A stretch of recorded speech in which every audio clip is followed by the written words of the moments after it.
Mm.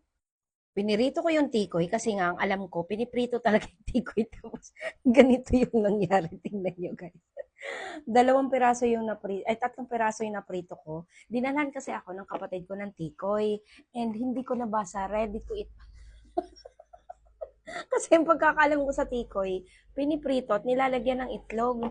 Mabuti na lang hindi ko nilagyan ng itlog guys. At ganito nga nang nangyari. Para siyang tira-tira. O, di ba? Yun pala, ganito pala siya, guys. Ayan, ganito yung laman niya. Ngayon lang ako nakatagpo ng ganito. Ayan, ganito yung laman niya. May mga ganitong tikoy na pala. So, ayan, ganito lang pa siya, pala siya. Kakainin mo na siya agad. As in, ganun. Hindi siya masyadong matamis. Pero, ganito yung nangyari. Dahil pinirito ko siya, natunaw.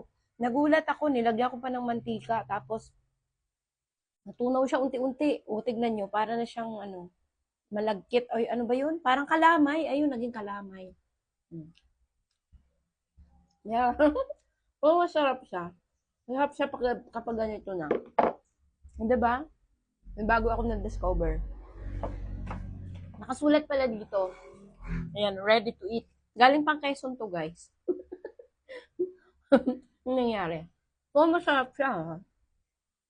Mm. O, di ba?